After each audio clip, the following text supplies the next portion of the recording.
எல்லோருக்கும் வணக்கம். சிம்மா ஜோதிடாலயத்தின் மூலமாக உங்களெல்லாம் சந்திப்புள்ள ரொம்ப மகிழ்ச்சி. இன்னைக்கு நம்ம பார்க்கக்கூடிய பதிவு என்னன்னு பாத்தீங்கன்னா, நட்சத்திரமும் கிரகங்களும். ஒரு நட்சத்திரத்துக்குன்னு இந்த 27 நட்சத்திரத்துக்குன்னு சில அதிபதிகள் இருப்பாங்க பாத்தீங்கன்னா, இந்த 2 பேர் சேர்ந்து வாழ்க்கையில் அவங்களுக்கு என்ன மாதிரியான தன்மைகள்லாம் வெளிப்படுத்துவாங்க அப்படிங்கிறத பத்தி ஒரு பதிவா நம்ம பார்க்க போறோம்னு வச்சுக்கோங்களேன். குறிப்பா நட்சத்திரம் சொல்லக்கூடிய விஷயம் அப்படின்னு பாத்தீங்கன்னா, ஒரு மனிதனுடைய வாழ்வுல நட்சத்திரம் அப்படின்னு சொல்லக்கூடிய விஷயம் ரொம்ப முக்கியமான விஷயம்னு வச்சுக்கோங்க. அவனுடைய திசாகால கணக்கீட்டிற்கு இந்த நட்சத்திரம் தான் ரொம்ப முக்கியத்துவம் வாய்ந்ததா இருக்கு. ஒரு மனிதன் வாழ்வில் செய்யக்கூடிய செயல் அப்படி ஒன்று ஒரு செயல் செய்யறான் அப்படின்னா, அவனுடைய நட்சத்திரம், அவனுடைய ஜென்ம நட்சத்திரத்தன்று அந்த செயலை செய்யும் பொழுது அந்த செயல் வெற்றிக்குரியதா மாறும் அப்படிங்கிறது சில ஜோதிட விதிகளா சொல்லப்படுதுன்னு வச்சுக்கோங்களேன். கார்த்திகை, உத்தரம், உத்திராடம் இது வந்து சூரியனுடைய நட்சத்திரமாக சொல்லப்படுகிறதுன்னு வச்சுக்கோங்களேன். சூரிய பகவானுடைய நட்சத்திரமாக சொல்லப்படுகிறது. இவர்கள் பொதுவாகவே இந்த லீடர்ஷிப் குணாதிசயங்களை கொண்ட நபர்களா இருப்பாங்க. இவங்ககிட்ட எப்பயுமே ஒரு லீடர்ஷிப் குவாலிட்டி இருந்துகிட்டே இருக்கும். வாழ்க்கையில ஒரு இடத்துல போய் உட்கார வச்சாலும் அந்த தன்மை இருக்கு பாத்தீங்கன்னா, அது தோரணை அது எப்பயுமே இருந்துட்டே இருக்கும். அந்த நிர்வாகம் பண்ணக்கூடிய திறமை இவர்களுக்கு இயற்கையிலேயே உண்டான தன்மையாக இருக்குன்னு வச்சுங்களேன். கண்ணிய உணர்வு கொண்ட நபர்களா இருக்கும். எந்த இடத்துல எப்படி நடந்துக்கணும், ஒரு சமுதாயத்துல எப்படி நடந்துக்கணுங்கிற அந்த கண்ணிய உணர்வு வாழ்க்கையில் இருந்துகிட்டே இருக்கும். சுயமரியாதையுடன் நடந்து கொள்ளக்கூடிய நபர்கள். இவர்களுக்கான மரியாதை, சுயமரியாதை யாருக்காக விட்டு கொடுக்க மாட்டாங்க. நேர்மையான நபர்கள்னு வச்சுக்கோங்களேன். ஏமாற்ற மாட்டாங்க. யாருக்கும் எந்த விதமான கெடுதல் வந்துடக்கூடாது அப்படிங்கிறதுலாம் முழு முக்கியத்துவமோடு இருக்கக்கூடிய நபர்கள் நேர்மையான மனிதர்களாக இருப்பார்கள்னு வச்சுக்கோங்க.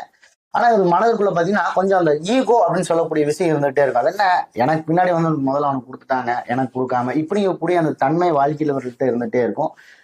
நான் செய்யக்கூடிய ஒரு செயல் அது சரியாதான் இருக்கும் அப்படிங்கிற அந்த நம்பிக்கை உணர்வு மனசுக்குள்ள இருந்துகிட்டே இருக்கக்கூடிய நபர்களாக வச்சுக்கலாம். ஒரு செயல் செய்யறேன் அப்படின்னா அந்த செயல் சரியானதா தான் இருக்கும் அப்படிங்கிற எண்ணம் இவர்களுக்குள்ள இருந்துகிட்டே இருக்கும்.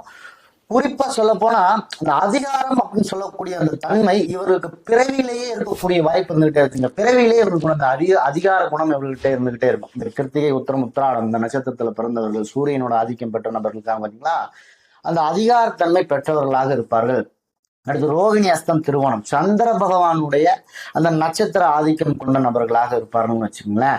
இவருக்கு பொதுவா அந்த மென்மை உணர்வு அப்படின்னு சொல்லக்கூடியது, இவங்க வெளியில இருந்தா கோபம் இப்படி இருந்தா கூட இவருக்குள்ள சில மென்மை உணர்வு இருந்துகிட்டே இருக்கும். நான் முதல் ஜோதிடம் படிக்கும் போது சந்திரனை பத்தி காலத்துவம் எடுத்துக்கும் போதே பாத்தீங்கன்னா, எனக்கு சொல்லிக் கொடுத்த விஷயம் என்னன்னா, அன்பு, கருணை, பாசம், அமைதி, சாந்தம் இப்படிங்கிற இந்த காரகத்துவத்தை எனக்கு முதல்ல சொல்லி கொடுத்தாங்க. தாயார் இருக்கக்கூடிய முதல் காரகத்துவம் அன்பு, கருணை, பாசம், அமைதி, சாந்தம் இந்த குணநலங்கள் எல்லாம் அப்படியே இந்த சந்திரனுடைய எண்ணம் கொண்ட நபர்களாக இந்த ரோகிணி அஸ்தம் திருவோண நட்சத்திரத்தில் பிறந்தவர்கள் இருப்பார்கள். குடும்ப பாசம் மிக்க நபர்களாக இருப்பார்கள். குடும்பத்து மேல ரொம்ப பட்டு இருந்துகிட்டே இருக்கும். கலை ருசி, ஒரு விஷயத்தின் மேல ஒரு ஆர்வம், ஒரு விஷயத்த கத்துக்கணும்னு ஆர்வம், பாட்டு பாடுறது, டான்ஸ் ஆடுறது, ஒரு கலை உணர்வு இவங்களுக்கு ரொம்ப அதிகமாக இருக்கக்கூடிய நபர்களாக இருப்பார்கள்.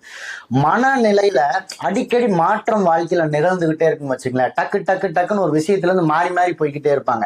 இந்த சீக்கிரம் முடிவெடுக்கக்கூடிய தன்மை இருக்கு பாத்தீங்களா, அதெல்லாம் இந்த சந்திர பகவானுடைய ஆதிக்கம் கொண்ட நட்சத்திரங்களாக இருப்பாங்கன்னு வச்சுங்களேன். மற்றவர்களை பற்றி யோசிக்கக்கூடிய நபர்களாக இருப்பார்கள். தனக்குன்னு இல்லாம அவங்களுக்கும் கிடைக்கணும் இல்லடா, நமக்கு கிடைச்சா போதுமா இப்படின்னு மற்றவர்களை பற்றி யோசிக்கக்கூடிய தன்மை கொண்ட நபர்களாக இருப்பார்கள். உணர்ச்சிகளை, தனக்குள் பலவிதமான உணர்ச்சிகளை வைத்து வாழக்கூடிய நபர்கள் இந்த சந்திர பகவானின் நட்சத்திரம் கொண்ட நபர்களாக இருப்பாருன்னு வச்சுங்களேன். ரோகிணி, அஸ்தம், திருவோணம் இந்த நட்சத்திரக்காரன். அடுத்து செவ்வாய் பகவானுடைய நட்சத்திரம் மிருகசிரம், சித்திரை, அவிட்டம் இந்த 3 நட்சத்திரங்களும் செவ்வாய் பகவானுடைய நட்சத்திரமாக சொல்லப்படுகிறது. எந்த ஒரு விஷயத்துல ஆக்டிவ், அந்த துருன்னு ஓடிட்டே இருப்பாங்க. குழந்தைகளை கூட பாத்தீங்கன்னால அந்த துருன்னு இருக்கக்கூடிய குழந்தைகளுக்கு கண்டிப்பா செவ்வாய் பகவானுடைய பார்வையோ தொடர்போ, அந்த செவ்வாய் பகவான் நட்சத்திரத்திலும் லக்னாதிபதி தொடர்பு கண்டிப்பா இருக்கும். அப்பதான் அந்த குழந்தைங்க அந்த ஆக்டிவா இருந்துகிட்டே இருப்பாங்க பாத்தீங்களா, அந்த இருந்த எண்ணம் இருந்துகிட்டே இருக்கும். தைரியத்தன்மை மிக்க நபர்களாக இருப்பார்கள்னு வச்சுக்கோங்களேன். பொதுவா இவர்களுக்கு வாழ்க்கையில் ஒரு விஷயம் கேட்டீங்கன்னா, சீக்கிரம் டக்குன்னு கோபம் வரக்கூடிய வாய்ப்பு வந்துகிட்டே இருக்கும். வாழ்க்கையில எப்பயுமே ஒரு போட்டி மனப்பான்மையோட ஒரு விஷயத்தை செய்யக்கூடிய நபர்கள். எப்படி ஜெயிக்கணும், ஒரு விஷயத்துல இறங்கிட்டோம்னா ஜெயிக்கணுங்கிற அந்த போட்டி மனப்பான்மை இருந்துகிட்டே இருக்கும். ஒரு விஷயத்த சாதித்து ஆக வேண்டும் என்ற எண்ணம் இருக்கு பாத்தீங்களா, எப்படியாவது இதுல சாதிக்கணும்டா அப்படிங்கிற எண்ணம் அதுல தீவிரமா செயல்படக்கூடிய நபர்களாக இருப்பாங்க வச்சுக்கலாம். வாழ்க்கையில எந்த அளவுக்கு ரிஸ்க் எடுக்கக்கூடிய நபர்களா இருப்பாங்க. ஒரு விஷயத்த முடிந்த அளவுக்கு கடைசி வரைக்கும் அந்த ரிஸ்க் எடுத்து அந்த போராளி அப்படின்னு சொல்றாங்க பாத்தீங்களா, அந்த குணத்திற்கு உற்ற நபர் யாருன்னு கேட்டீங்கன்னா அந்த செவ்வாயோட நட்சத்திரத்தில் இருக்கக்கூடிய நபர்கள் தான். மிருகசிரம், சித்திரை, அவிட்டம். அடுத்து பாத்தீங்கன்னா புதனுடைய நட்சத்திரமாக சொல்லக்கூடிய ஆயிலம், கேட்டை, ரேவதி இந்த 3 நட்சத்திரக்காரன்னு வச்சுங்களேன். புத்திசாலித்தனம் ஜாஸ்தி. இவர்கள் வாழ்க்கையில அவ்வளவு ஒரு புத்திசாலித்தனம். புத்தியில இவனை எவனாலையும் ஒன்றும் செய்ய முடியாதா, கத்தியை தீட்டாத தம்பி புத்தியை தீட்டுன்னு சொல்றாங்கல்ல, அந்த மாதிரி ஒரு புத்திசாலித்தனம் மிக்க நபர்களாக இருப்பார்கள். பேசும் திறன் கொண்ட நபர்களாக இருப்பார்கள். எந்த இடத்துலயும் எந்த ஒரு விஷயத்தையும் பேசி சாதிக்கக்கூடிய வல்லமை கொண்ட நபர்களாக இருப்பார்கள். எந்த ஒரு விஷயத்துக்கு அடாப்ட் ஆகி போயிடுவாங்க. யார் எங்க இருந்தாலும் அந்த இரட்டை தன்மை சொல்லுவாங்க பாத்தீங்களா, இருக்கிற இடத்துல இருக்கிற மாதிரி இல்லாத இடத்துல இல்லாத மாதிரி அந்த அடாப்ட் ஆகி போகக்கூடிய தன்மை கொண்ட நபர்களாக இருப்பாங்கன்னு வச்சுக்கோங்களேன். பொதுவா சில நேரங்கள்ல கூர்மையான புத்தி இவர்களுக்குள்ள திடீர்னு செயல்படும். அது எங்கிருந்து செயல்படுன்னு தெரியாது. ஒரு விஷயத்தை பத்தி யோசிச்சுட்டே இருப்பாங்க. யாருக்குமே தோணாத ஒரு விஷயம் நமக்கு தோணும் பாத்தீங்களா, அதெல்லாம் இந்த புதன் பகவானுடைய நட்சத்திரத்துல பிறந்தவர்களுக்கு வாழ்க்கையில இருந்துட்டே இருக்குன்னு வச்சுக்கோங்களேன். ஒரு விஷயத்த அனாலிசிஸ் பண்ணக்கூடிய தன்மை இவர்கள்ட்ட ரொம்ப ஜாஸ்தியா இருக்கும்.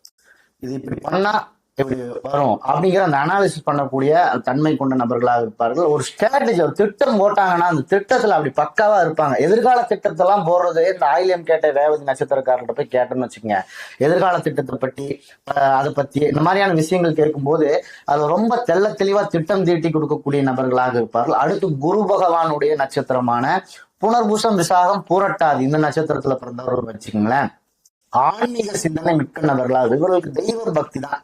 தெய்வ பக்தி, ஆன்மீக வழிபாடு, இறை வழிபாடு, இறை சிந்தனை, சித்தர்கள் ஆசீர்வாதம் இதன் மீது அதிகப்படியான நம்பிக்கை கொண்ட நபர்களா இருப்பாங்க. நல்ல மனசு படைச்சவன்ப்பா அப்படின்னு சொல்லக்கூடிய நபர்களா இருப்பாங்க வச்சுக்கோங்களேன். கற்றுக் கொடுக்க வேண்டும் என்ற விருப்பம் கொண்ட நபர்களா இருப்பார்கள். ஒரு விஷயத்தை கத்துக்கிறது அப்படிங்கிறது வேற, கத்துக் கொடுக்க வேண்டும் என்ற எண்ணம் கொண்ட நபர்களாக இருப்பார்கள். பெரிய பெரிய விஷயங்களை பற்றி யோசிக்கக்கூடிய நபர்களா இருப்பாங்க. யாரும் சிந்திச்சு பார்க்க முடியாத சில விஷயங்கள் இருக்கு பாத்தீங்களா, அதை பத்தி யோசிக்கக்கூடிய வாய்ப்பை கொண்ட நபர்களாக இருப்பார்கள் வச்சுங்களேன். நம்பிக்கை குணம் மிக்கவர்கள். வாழ்க்கையில எந்த ஒரு சூழலிலுமே எது இழந்தாலும் ஒரு மனிதன் தன்னம்பிக்கை இழக்கக்கூடாதா அப்படிங்கிறத இந்த நட்சத்திரக்காரங்களை பார்த்து கத்துக்கலாம். பொதுவா இவருடைய குணம் என்ன அப்படின்னு கேட்டீங்கன்னா, மற்றவர்களுடைய வாழ்க்கைக்கு மிகப்பெரிய வழிகாட்டியாக இருக்கக்கூடிய நபர்களா, இவங்க கூட இருந்த நிறைய பேர் இவர்களை பார்த்து நிறைய விஷயங்களை கத்துக்கிட்டு வாழ்க்கையில முன்னேறக்கூடிய நபர்களா மாறிடுவாங்க இந்த குரு பகவானின் நட்சத்திரத்துக்கு பிறந்தவர்கள்னு வச்சுங்களேன். அடுத்து சுக்கிர பகவானுடைய நட்சத்திரமாக சொல்லப்படுகிறது பரணி, பூரம், பூராடம். இவங்களுக்கு இந்த காதல், கவர்ச்சி இதுல ரொம்ப எப்பயுமே ஈடுபாடு இருந்துகிட்டே இருக்கும். எப்பயுமே ஒரு கலைநயத்தோடு ஒரு விஷயத்தை பார்க்கணும்டா அப்படின்னு சொல்றாங்கல்ல, அந்த உணர்வை கொண்ட நபர்களாக இருப்பாங்க வச்சுக்கலாம். பெரிய வசதி விரும்பிகள். இவங்க எந்த ஒரு இடத்துல எப்படி இருந்தாலும் அந்த இடத்துல தனக்கு தகுந்த மாதிரியான அந்த வசதிகளை ஏற்படுத்தி கொள்ளணும் அப்படிங்கிற எண்ணம் வாழ்க்கையில இருந்துகிட்டே இருக்கும். உறவுக்கு முக்கியத்துவம் கொடுக்கக்கூடிய நபர்களா இருப்பாங்க. தன்னுடைய உறவுகளுக்கு, குடும்ப உறவுகளுக்கு ரொம்ப முக்கியத்துவம் கொடுக்கக்கூடிய நபர்களாக இருப்பார்கள். வாழ்க்கையில தான் வாழக்கூடிய வாழ்க்கையில அந்த இன்பம், அந்த வாழ்க்கை அனுபவம் இதையெல்லாம் அனுபவித்து வாழணும் அப்படிங்கிற எண்ணம் இவர்களுக்குள்ள இருந்துகிட்டே இருக்கும். அந்த சுக்கிரன் பகவானுடைய நட்சத்திரத்தில் பிறந்தவர்களுக்கு ஒரு விஷயம் சுருக்கமா சொல்ல போனா, அந்த ரொமான்டிக் அப்படின்னு சொல்றாங்களா அந்த மூடு, அது எல்லா விஷயத்திலும் எதிர்பார்க்கக்கூடிய நபராக இந்த சுக்கிரன் நட்சத்திரத்தில் பிறந்தவர்கள் இருப்பார்கள். அடுத்து சனி பகவானின் நட்சத்திரமான பூசம், அனுசம், உத்திரட்டாதி. இவருடைய குணாதிசயம் பாத்தீங்கன்னு வச்சுக்கோங்களேன், பொறுமை அப்படின்னு சொல்லக்கூடியதுக்கு ஒரு எடுத்துக்காட்டுன்னு வச்சுக்கோங்களேன். இதை மற்றவங்க எப்படி வேணா சொல்லிக்கலாம், சோம்பேறித்தனம் இப்படி இருக்கான், மந்த புத்தி, இதெல்லாம் தாமச போனா எப்படி வேணா சொல்லிக்கலாம். ஆனா இவங்களுக்கு பொறுமை ஒரு விஷயத்த செய்யணும்டா அப்படிங்கிற எண்ணம் இருந்துகிட்டே இருக்கும். ஒரு பொறுப்பு உணர்வு அப்படிங்கிறத யாரை பார்த்து கத்துக்கணும் அப்படின்னா இந்த நட்சத்திரக்காரங்களை பார்த்து தான் அந்த பொறுப்புணர்வு அப்படிங்கிற விஷயத்தை கத்துக்கணும்னு வச்சுக்கோங்க. எந்த ஒரு விஷயத்தையும் பொறுமையா ஆழமா யோசிச்சு அதை உறுதியா செய்யணும் அப்படிங்கிற எண்ணம் இந்த நட்சத்திரத்தில் பிறந்தவர்களுக்கு இருக்கும். பூசம், அனுசம், உத்திரட்டாதி இந்த நட்சத்திரத்துல பிறந்தவர்களுக்கு இருந்துகிட்டே இருக்குன்னு வச்சுங்களேன். கடுமையான உழைப்பாளின்னு வச்சுக்கோங்க. வாழ்க்கையில இவர்களை மாதிரி ஒருத்தர் உழைச்சு வாழணும் அப்படின்னா உழைச்சு வாழணும்னு சொல்றாங்களா, அது இவங்களை பார்த்து நம்ம கத்துக்கலாம். வாழ்க்கை பாடம் அதிகப்படியாக கற்றுக்கொண்ட நபர்கள் இந்த சனி பகவானின் நட்சத்திரத்தில் இருக்கக்கூடிய நபர்கள். பூசம், அனுசம், உத்திரட்டாதியில் இருக்கக்கூடிய வாழ்க்கை பாடம் ரொம்ப ஜாஸ்தி. இவங்க பட்ட கஷ்டம் வேற யாராவது பட்டிருந்தாங்க அப்படின்னா அவன் அவ்வளவுதான். அந்த அளவுக்கு வாழ்க்கை பாடத்தை, கஷ்ட நஷ்டங்களை உணர்ந்து வாழ்க்கை பாடத்தை கற்றுக்கொண்ட நபர்கள் இந்த சனி பகவானின் நட்சத்திரத்தில் இருக்கக்கூடிய நபர்கள். அடுத்து ராகு பகவானின் நட்சத்திரத்தில் இருக்கக்கூடியவர்கள் திருவாதிரை, சுவாதி, சதயம்னு வச்சுக்கோங்களேன். இவர்களுக்கு எப்பயுமே ஒரு வித்தியாச சிந்தனை தான். இதை எப்படி மாத்தி யோசிச்சு எப்படி இருக்கும், இது மாத்தி செஞ்சா எப்படி இருக்கும், வித்தியாச சிந்தனை கொண்ட நபர்களாக இருப்பார்கள். ஒரு சும்மா நாச்சுக்காச்சும் வெளிநாடு தொடர்பு ஒருத்தனுக்கு இருந்துகிட்டே இருப்பான். எவனாவது நண்பன் வெளிநாட்டுல இருப்பான், சும்மா நாச்சுக்காச்சும் வெளிநாடு போயிட்டு வந்துட்டு இருப்பாங்க. வெளிநாட்டு காலாவது உங்களுக்கு வந்துட்டு இருக்கும் பாத்தீங்களா, அந்த வெளிநாடு தொடர்பு வாழ்க்கையில இருந்துகிட்டே இருக்கும். ரிஸ்க் எடுத்து ஒரு செயலை செய்வதற்கு இவங்கதான் சரியான ஆளுன்னு வச்சுக்கங்களேன். ரிஸ்க் எடுத்து ஒரு செயலை செய்யக்கூடிய நபர்கள். அந்த ரிஸ்க் எடுத்து எக்ஸ்பெரிமெண்ட் ஒரு விஷயத்த செய்யறது, நான் செஞ்சு தரேன், நான் தூக்கி காட்டுறேன் பாரு அப்படிங்கிறாங்கல்ல, தலைகீழாகத்தான் குதிப்பேன்னு சொல்றாங்களா, அந்த மாதிரி ஒரு ரிஸ்க் எடுக்கக்கூடிய தன்மை கொண்ட நபர்களாக இருப்பார்கள் வச்சுக்கோங்களேன். இவர்களுக்கு வாழ்க்கையில எப்பயுமே இந்த திருவாதிரை சுவாதி சதயம் ராகுவன் நட்சத்திரத்துல பிறந்த நபர்களுக்கு வாழ்க்கையில எப்பயுமே திடீர் என்று எதிர்பாராத ஒரு வாழ்க்கை மாற்றம், ஒரு வாழ்க்கை திருப்பம் நிகழ்ந்து கொண்டே இருக்கக்கூடியதா இருக்குன்னு வச்சுக்கோங்களேன். இந்த ராகு பகவானுடைய நட்சத்திரத்துல பிறந்தவர்களுக்கு இவர்கிட்ட இருக்கக்கூடிய ஒரு சூப்பர் குவாலிட்டி என்னன்னு வச்சுக்கோங்க, இந்த ரூல் பிரேக் பண்றாங்க பாத்தீங்களா, அதுதான் இவங்க கிட்ட இருக்கக்கூடிய ஒரு சூப்பர் குவாலிட்டி. எதா இருந்தாலும் இந்த ரூல்ஸை பிரேக் பண்ணி செய்யறது, அது நிறைய நேரங்கள்ல வாழ்க்கையில மிகப்பெரிய ஒரு முன்னேற்றத்தை ஏற்படுத்தினாலும் கூட நிறைய நேரங்கள்ல அதுவே இவருக்கு பிரச்சனை தரக்கூடியதா மாறிடுதுன்னு வச்சுங்களேன். அடுத்து கேது பகவானின் நட்சத்திரமான அஸ்வினி மகம் மூலம். இது ஒரு ஆன்மீகத்தை பற்றி சொல்லக்கூடிய ஒரு கிரகம், இறைவனோடு ஒரு கனெக்ஷன் ஆகக்கூடிய கிரகம், தர்ம சிந்தனைகளை பற்றி சொல்லக்கூடிய கிரகம் அப்படிங்கிறதுனால இவங்களுடைய சிந்தனை முழுதும் இதை சுத்தியே தான் இருக்கும். இந்த தர்ம சிந்தனைகள், ஆன்மீகம், இது சார்ந்த விஷயங்களே அதிகமா போகக்கூடிய நபர்களாக இருப்பார்கள். இவருடைய மனம் அதிகபட்சமா அந்த துறவு நிலை, பற்றற்ற ஒரு நிலை, இது சார்ந்த விஷயங்களில் ஈடுபடக்கூடிய நபர்களாக இருப்பாருன்னு வச்சுங்களேன். உள்ளார்ந்த ஒரு விஷயத்தை இவங்களுக்குள்ள தேடிட்டே இருப்பாங்க. அது தொழில் பத்தியா இருக்கலாம், ஆன்மீகத்தை பத்தியா இருக்கலாம். ஆனா எதா இருந்தாலும் தனக்குள்ளன்னு ஒரு விஷயத்தை தேடக்கூடிய நபர்களாக இருப்பாங்கன்னு வச்சுங்களேன். திடீர்னு முடிவுகளை எடுக்கக்கூடிய நபர்களாக இருப்பாங்க. திடீர் முடிவு, நைட்டு கூட இருக்கிறவங்க தெரியவே தெரியாது, மறுநாள் காலையில் விழிச்சு பாக்குற பார்த்தீங்கன்னா திடீர் முடிவு ஒண்ணு, ஏன்னா நைட்டு சொல்லவே இல்லை இப்படின்னு சொல்லக்கூடிய வாய்ப்பு இவங்களுக்கு இருந்துகிட்டே இருக்கும். இந்த உலகப்பற்று, உலக விஷயங்களை விட்டு போட்டு ரிலாக்ஸா போய் இருக்கணும்டா இப்படிங்கக்கூடிய எண்ணம் வாழ்க்கையில இவங்களுக்கு இருந்துகிட்டே இருக்குன்னு வச்சுங்களேன். பெருமளவு ரகசியம் காக்கக்கூடிய நபர்களாக இருப்பார்கள் இந்த அஸ்வினி மகம் மூலம் கேதுவின் நட்சத்திரத்துல பிறந்தவர்கள். ஒரு ரகசியம், வாழ்க்கையில ஏதாவது ஒரு ரகசியம் இவருக்குள்ள இருந்துகிட்டே இருக்கும். இவருக்கு மெயினான ஒரு சப்ஜெக்ட் என்ன அப்படின்னு கேட்டீங்கன்னா, அந்த ஆன்மீக தேடல் அப்படிங்கிறது 30 வயசு வரைக்கும் இல்லாட்டியும் கூட, எனக்கு தெய்வ நம்பிக்கை 30 வயசு வரைக்கும் கிடையாது அப்படின்னு இருந்தாலும் கூட 30-35 வயசுக்கு மேல கண்டிப்பா ஆன்மீகம் சார்ந்த சிந்தனைகளில் செல்லக்கூடிய நபராக மாறிடுவார்கள் இந்த கேதுவின் நட்சத்திரத்தில் பிறந்தவர்கள், அஸ்வினி மகம் மூல நட்சத்திரத்தில் பிறந்தவர்கள். இதெல்லாம் இந்த 27 நட்சத்திரங்களும் அதனுடைய அது சார்ந்த அதன் அதிபதியா வரக்கூடிய கிரகங்களும் இணைந்து இவர்களுக்கு வாழ்க்கையில தரக்கூடிய பலன்கள்.